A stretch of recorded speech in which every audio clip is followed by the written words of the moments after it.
আপনি যদি সারাক্ষণ চিন্তা করতে থাকেন, যদি ওই জিনিসটা থাকতো তাহলে আমি সুখী হতাম, যদি অমুক সমস্যাটা চলে যেত, ওই মানুষটা আমার জীবন দুর্বিষহ করে তুলেছে, যদি সে একটা বাসে ধাক্কা খেত, আমার জীবনটা কত ভালো হয়ে যেত। প্রতিবার বাস দেখলে আমি এই দোয়া করি।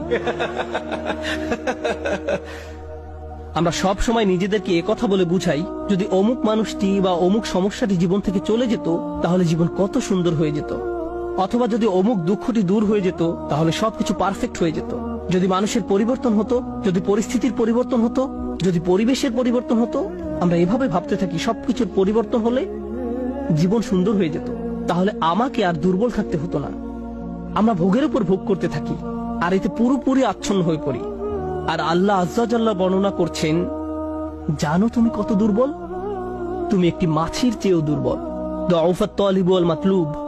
যখন তিনি এভাবে বলছেন, আমি আপনি মজ্জাগতভাবে অবিশ্বাস্যভাবে কতটা দুর্বল, একটু চিন্তা করে দেখুন। আপনাদের প্রত্যেকের মাথায় বিভিন্ন জিনিসের চিন্তা আছে প্রতিদিন।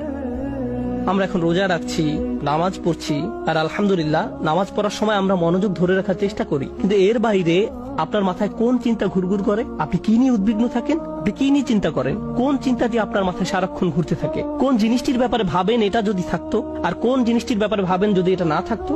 কারোর জন্য অসুস্থতা, কারোর জন্য ডিপ্রেশন, কারোর জন্য দুঃখ, কারোর জন্য হয়তো কোনো ব্যক্তি, কেউ কেউ ভাবেন যদি